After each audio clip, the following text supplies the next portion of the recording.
Zohran Mamdani. From the Bangladeshi ante to the parents, strangers, and your fight for working people, no apology. Fight for a city that works for everybody. A Port Richmond, a Jackson Heights, from Hull to Bay Ridge. With unlimited rights, we deserve a city we can afford, and a life of dignity where we get more to keep up the lights. Make buses. I don't just like that he is incredibly progressive and a socialist, and not even a socialist, because that's not really who he is. He's a Democrat. They're saying he's a socialist, but in all honesty, he represents all of the values that Americans have. Most of us want universal health care. Most of us want college without the expensive loans and the absolute, what that does to you after your education and how you're on the hook to the government. We also want affordable housing. How many of us are paying more in rent or can never even conceive of buying a house the way things are? So when he came up, he said all of this. I think we should have universal daycare. I think New Yorkers, shouldn't be paying what they're paying for bus fare. I don't think New Yorkers should be paying for rent. He knew all the barrios. He knew all the New Yorkers. He speaks more than one language, which people have criticized him for, which I find it interesting in this country that we're criticized, that we only want one language. In most other countries, always two, usually 3 to 4, because the world is not small, nor is it just English. So he had, and I mean, the odds were stacked against this man.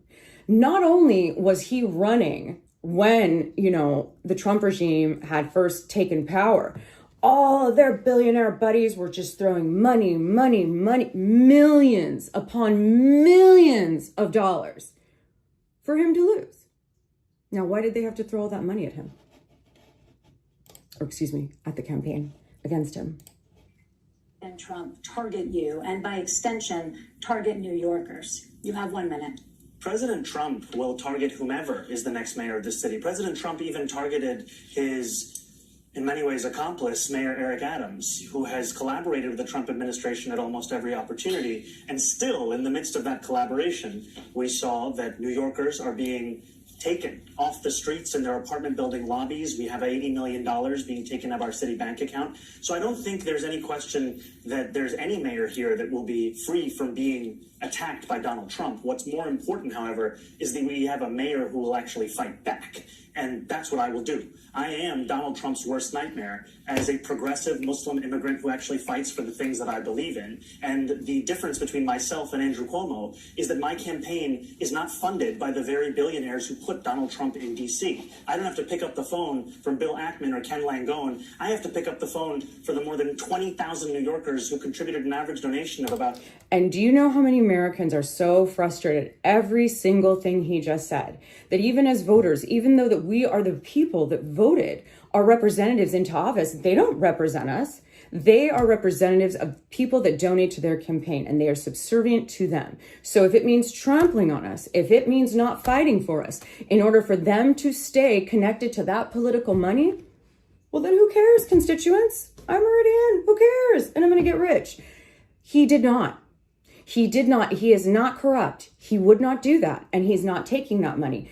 He had, I don't even know how many, I think over 100,000 volunteers. I mean, people knocking on doors with no money. And come on, we are Americans. We do not do things unless we're getting something on the other side. And for this, we were finally getting a candidate who represented us, who would fight for us. I mean, for the things that real everyday Americans actually care about.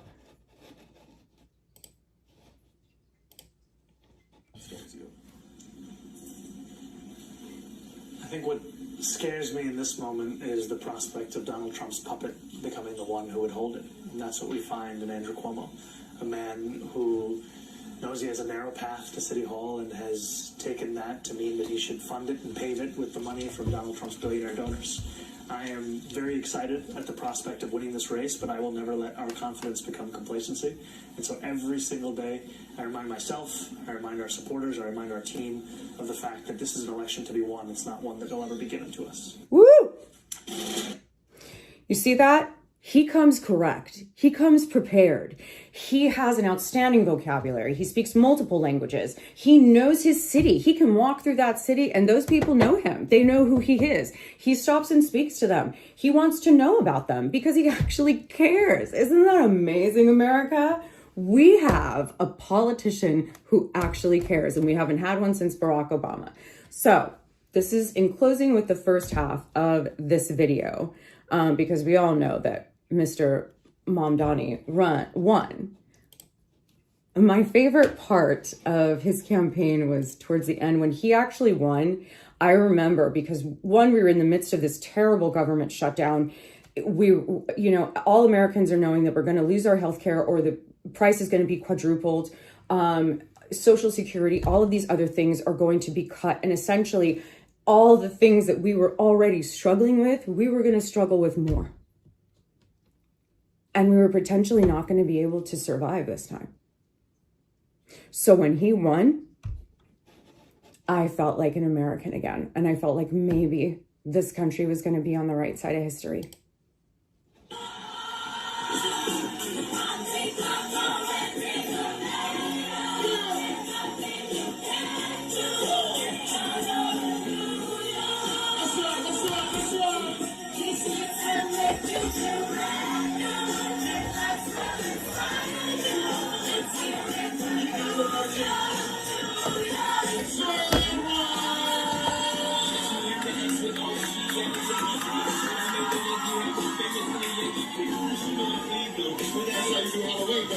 This was the night before he was elected.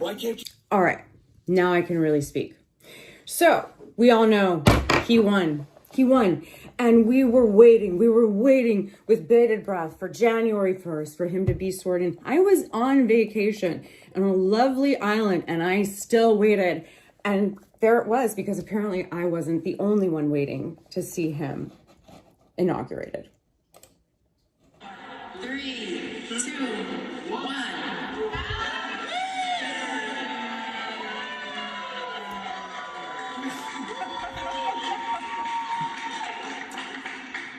Good evening, everyone, and Happy New Year to all of you. And I can't think of a better way to usher in 2026 than to be amongst family and friends and to inaugurate the man who will bring about a new era of progress, promise, and prosperity for New York City. Zohran, I am so proud of what you have accomplished, and I'm filled with joy about what we will accomplish for our beloved city over the coming years. And so with that, let us begin. Please repeat after me. Raise your right hand. I, Zohran Mamdani, Zohran Mamdani, do solemnly swear that I will support the Constitution of the United States, that I will support the Constitution of the United States, the Constitution of the State of New York, the Constitution of the State of New York, and the Charter of the City of New York, and the Charter of the City of New York, and that I will faithfully discharge and that I will faithfully discharge the duties of the office of the Mayor of the City of New York, Mayor of the City of New York, according to the best of my ability. So help me God. And I get a little emotional because it's not just another guy getting elected. Let's be honest. How long has it been? Because I'll tell you, the last time I was in the streets was when Obama won that first election. I remember, and I lived in this little town in San Luis Obispo, and I remember we were in the streets. We were so happy because finally we had a candidate that thought for all of us. Now, granted, we lost Prop 8 that year and, lost gay marriage in that particular election cycle, but there was so much hope. People were out there. We had the young vote. And that's what he reminds me of. And that's what they're trying to say. So for the election, the midterms coming up, folks, it's not just the fact that they're worried about a blue wave, right? Because the Republicans are messing up. It's because of him. Part of why the blue wave is coming is because of him. Because one, people are a little more trusting of Democrats after meeting one that's decent and noble. Also, after seeing what happened in the Trump regime, having the government shut down, realizing the Republicans were like, yeah, we're going to take your health care.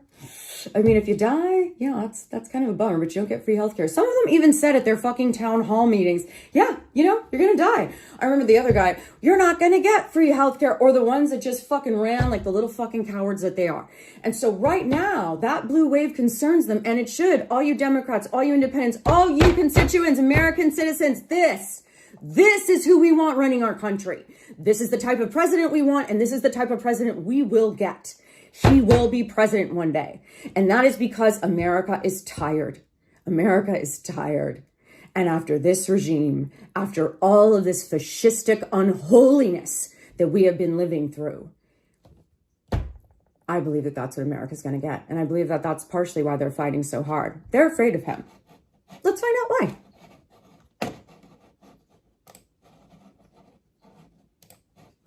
First will be to revive the mayor's office to protect tenants. We will not compromise on housing quality. The second is to create a LIFT task force. LIFT stands for Land Inventory Fast Track, to leverage city-owned land and accelerate housing development. The last executive order is the creation of the SPEED task force. SPEED standing for Streamlining Procedures to Expedite Equitable Development. This task force will identify and remove bureaucratic and permitting barriers that drive up costs and slow housing construction and lease up. And that's exactly why the Republicans are terrified right now. Not only did this guy win, he's bringing in the goods. He's bringing in the goods. He is going, you know what, New York? You know what, you millionaires and billionaires? You motherfuckers are going to fucking pay your fair share. You're going to fucking pay your fair share because that's the way it should be. One, you're not paying anything. And the people that are making sometimes less than minimum wage are the ones that are suffering the most. And he is being successful. Oh, yes. Yes. Just elected a mayor who spoke boldly of his vision for universal childcare and what needs to happen to be on this road. Back in November, fresh off the election, we sat down. We had many conversations leading up to this, but we started talking about how we make this vision become reality, no longer a dream. And I told him this: whatever the city was ready to deliver, I would be his partner 100% of the way. And today I'm proud to announce that New York State is paying the full cost to launch True Care for the first time. And they said it couldn't be done, folks. They've always said it couldn't be done. You know, and that's the funny thing about America. How many times have we been told, there's just not enough money for that. Oh my God. And oh my God, there's not all these government programs, people on food stamps. Food stamps exist because people don't have a living wage and they're dying. They're dying. But millionaires and billionaires and the rich who keep getting richer, they're the ones that are profiting all of this. And guess what? All of a sudden, this guy who, what did they say before he got elected? Oh, well, he has all these policies, but is he going to be able to do it? I mean, where's the money going to come from? Where's the money going to, like Anna Kasparian, whatever the fuck her name is, from the Young Turks, that little fucking, closeted Republican or absolutely pro-Trump person who just did an apology because she knew that she was rancid in her thinking and had her own, issues with him. But the bottom line is, folks, the people saw him and the people rose and the people made sure that he was elected. And they're going to keep making sure of that. Because, folks, I understand right now we are in chaos. The world, this country seems awful. I mean, we threatened the whole world. Then we took that back a notch by saying, I really didn't mean that. I really didn't mean that. No, it's that you're a bully. And finally, the rest of the world said, you know what, motherfucker? You want to fucking go? Let's go. You want to fucking go? Let's go. And whenever you do that with people like this, whenever you stand up to them, that is when they crumble. And that is what we need to continue to do, America. Whether it's protesting and especially with our votes, we need to murder them in these upcoming elections. We need to impeach this regime and have our own Nuremberg war trials for the horrendous Kristi Noem, Greg Bavino, and every other one of these people who are absolutely destroying this country just because they think they're the only ones that should be in it. First socialist mayor took aim at President Trump minutes after his historic victory. Donald Trump, since I know you're watching, I have 4 words for you. Turn the volume up. Trump was watching, replying moments later, and so it begins. Trump spoke out today in Miami. With their party installed a communist as the mayor of the largest city in the nation. The New York results, as well as victories of Democratic candidates for governor of New Jersey and... Now, mind you, They just showed Trump. They elected a communist, and let's all remember what happened. Let's all remember what happened. As soon as he got elected, he made his appointment for the White House. He went to go visit our president. And what happened? President fell in love with him. Absolutely fell in love with him. Started wearing his outfits with some sort of sweater scarves, and he completely changed his look in order to be like this man. You can't help but like Mayor Zohran Mamdani. You just can't. He's a legitimately good person. He is incredibly intelligent, and he gets in the think of it. He's going to fight for America and Americans. And they'll try to say, oh, he was a Muslim, because of course it's only white people that take care of Americans, right? It's only the white Christian people, the people that just took the healthcare, the people that just took food, the people that just took affordable housing, all those people, the white people who keep this country with nothing. Okay? Okay, folks?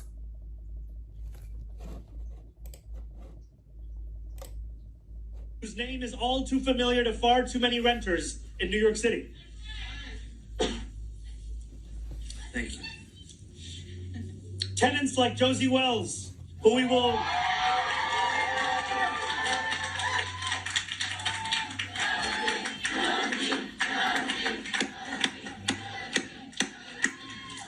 who we will hear from shortly, contend with a lack of heat, roaches, and the kind of conditions that no New Yorker should have to live through. This building and 92 others owned by the same landlord are in bankruptcy proceedings. And they are set to be auctioned off to a different landlord, one who ranks number 6 on the worst landlord list in New York City. In those buildings alone, there are more than 5,000 open hazardous violations and 14,000 complaints. This is an untenable situation. So today we are announcing that we will be taking action in the bankruptcy case. What most politicians don't do. It's not that they wouldn't. Stepping in to represent the interests of the city and the interests of the tenants and say, once and for all, who this government will be fighting for. That's right. That's right. I have directed my nominee for corporation. Our next clip is actually from a YouTube I did, but I wanted to incorporate this and I could not find the video again.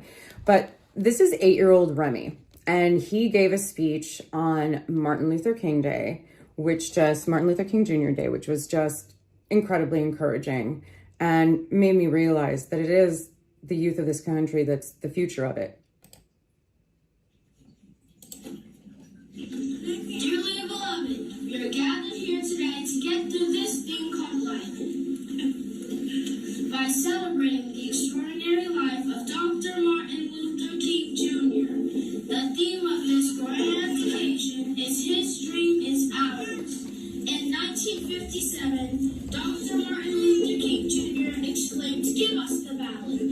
He stated, "Give us the ballot, we will no longer have to worry the federal government about our basic rights." Unfortunately, this still remains true. 2026 is a huge voting year.